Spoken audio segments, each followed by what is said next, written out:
Hello out there YouTube once again. Welcome to Tom Franklin Art. Today was a very interesting day because I planned on doing an ocean scene with like a sun, where it transitions from one color to another.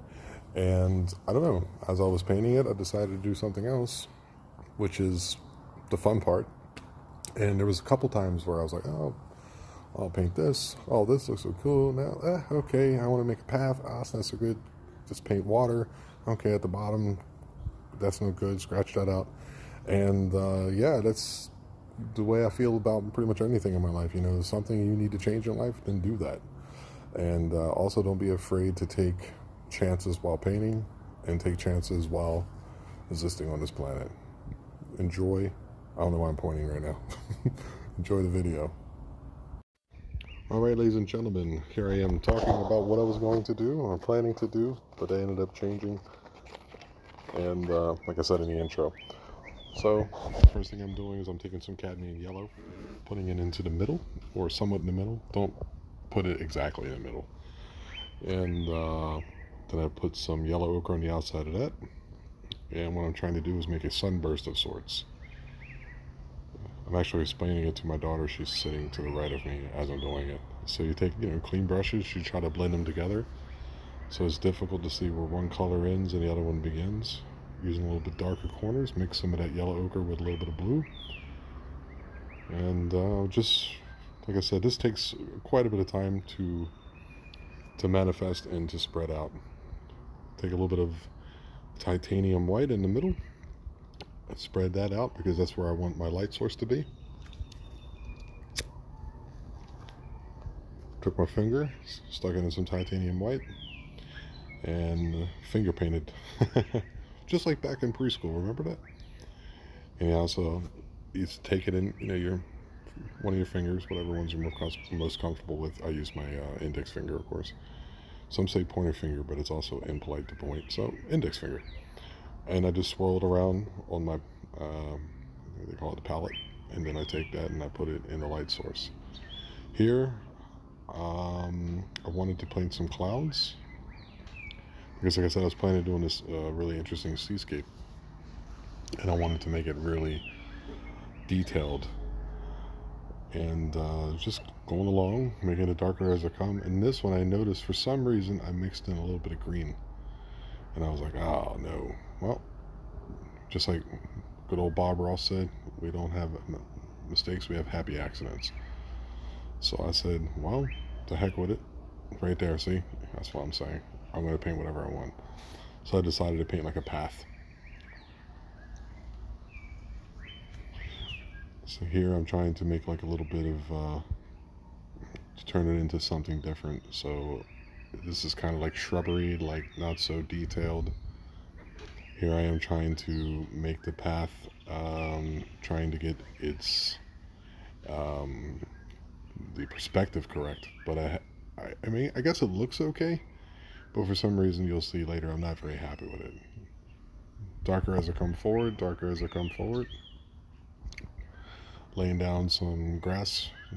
Remember, when you do any type of vegetation, that is best to put your dark down first and then highlight it, because you can't show dark without the light. You can't show light without the dark.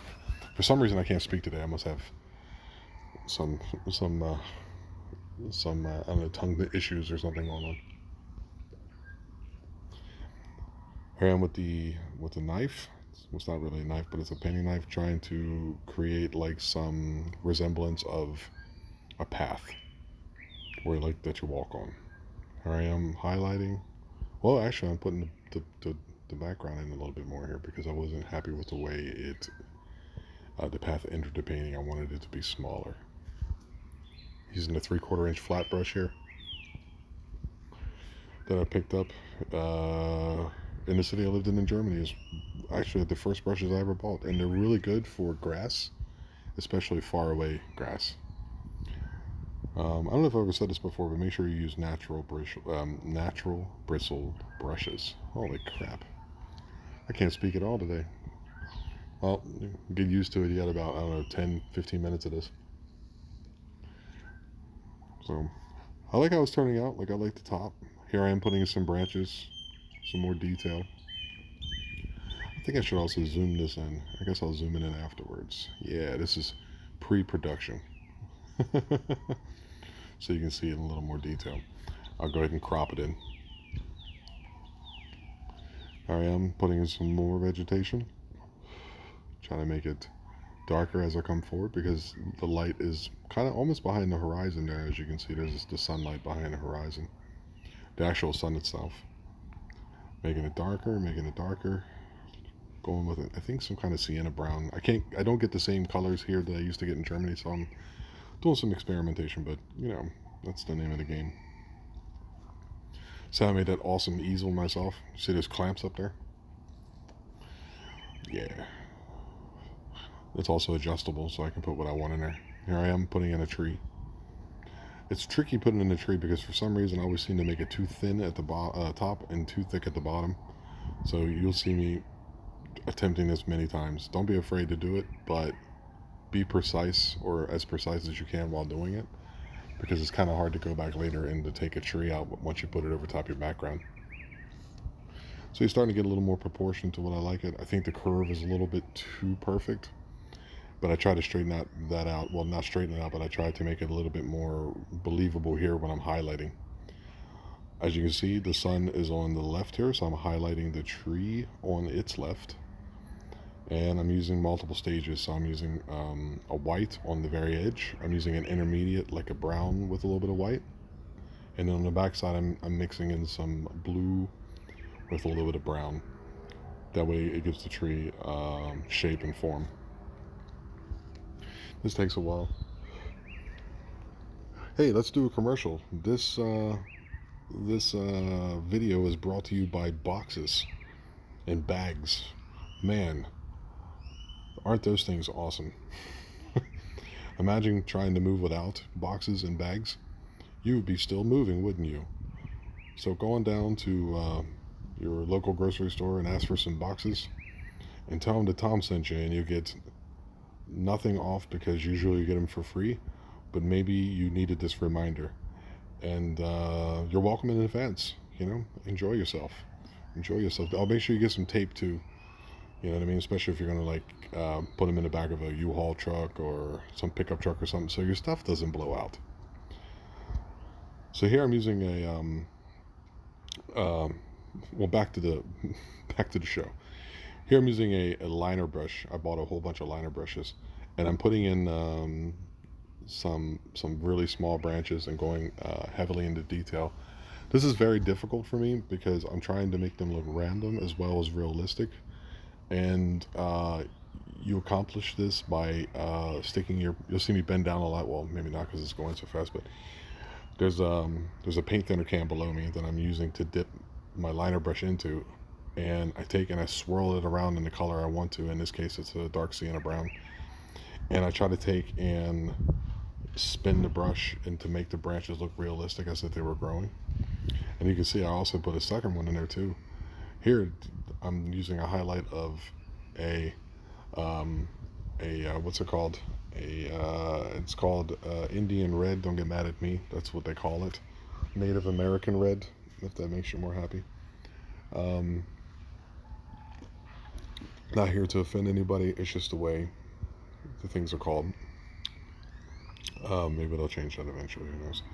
So here I decided to take the path and spin it towards me, and I think that looks better. But then I don't know what is going on here. Okay, I'm going to cover the path with some, when you cover the edges up with some vegetation to make it set it into painting. And that was working out fine, but I just did not like the way the highlights were. I don't know, I had issues with my colors today. And so here I am putting in some highlights on the trees, and then I said the hell with it. And I smeared it all out. Was going to start again.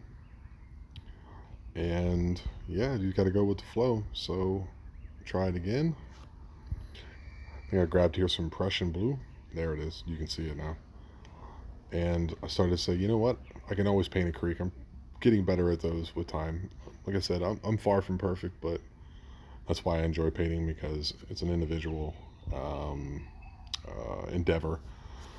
And hopefully these help you guys. I mean, like, what else are you gonna do with your life? Eat tofu and go on vacation once a year until you croak? No, man. Do what I do, to force yourself to do something different. And this is a hobby that I was able to bring with me from Europe, that I got into. I watched a ton of course, Bob Ross videos, and he's actually an amazing painter. He had to do it really, really fast in the time frame that he had to do it in, because it was on regular television back in like the late 80s, early 90s. And but if you really like, once you get, there's a dog barking in the distance. Welcome to Mexico.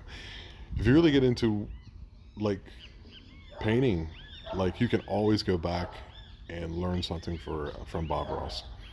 Like, he was very good at texture. He was very good at perspective. And I mean, he was painting for years before I started painting.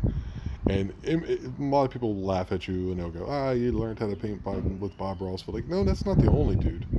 I mean, I can't think of it. There's two or three others that I've watched. And one guy's name is Hill. I can't think of his first name, but he's a very good painter. And there's a left-handed guy with a tattoo on there. I think his name is Justin. Paintings by Justin. Check his channel out. This guy is amazing. Very good.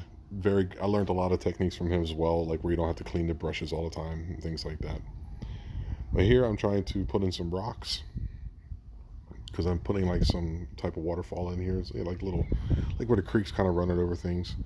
So you wanted to run over things, so you put some rocks in there to give the painting some type of context. Like, okay, what is it going over? Well, put in your rocks. Trying to splash some water on the bottom. I had a hard time with this today too. So this is me struggling. I mean, you may think, oh, this guy's doing a good job, or not. I don't know, but it's not easy. Just keep going at it. I mean, if you guys, anybody out there want to start painting, like, send me your pictures, dude. Send me your pictures. Tell me what's going on. And if you have any questions, just pop them down below, and I'll do my best to answer them. The main thing is to have fun, and that's the whole reason that I paint. It is extremely fun. Here I go. I decided to torture myself again and paint another big tree. But as you can see, if you want to make the tree closer to you in the painting, you paint it further down. So you can see that it's farther down towards the bottom of the canvas, and therefore it gives it that illusion that it's in front of the other tree that I painted on the right side. Once again, highlighting with some white in the front, because this time I put the highlight on the right side of the tree because the sun's on the right side of the tree. Therefore, it gives it's, because if not, the eye is going to catch it and you're not going to like it. You might not know why you don't like it, but you will see that somewhere deep inside you're like, man, I don't really like this painting so much. Something's wrong with it. I think I scraped off the rocks that I painted a minute ago, because I wasn't digging them, dude. It wasn't right. So just take your painting brush your painting knife, and just scrape them off. Just go back. It doesn't matter. Enjoy yourself. And here I am putting some more branches on, because I thought it would look kind of weird that it's just a big trunk sitting in the middle of the painting. Once again, using some paint thinner, making it almost like the consistency of ink, and that should easily go over top whatever you're painting. If not, just put some more on it. Just keep trying. It took me a long time to even be able to highlight correctly. Some more. Basically, I'm going to be doing a lot of just touch-ups and little things here and there. Some doohickers and some doodads and some thingamajiggers, whatever you want to call them, to get it done. But I think this painting turned out pretty good, considering all the changes. I hope you continue watching the channel. Don't forget to like and subscribe. And until next time, thanks. I call this painting Enchantment. Hopefully you find something in your life that gives you enchantment as well. This is my boy Bruce, back in the day in Austria. Say hello to Bruce.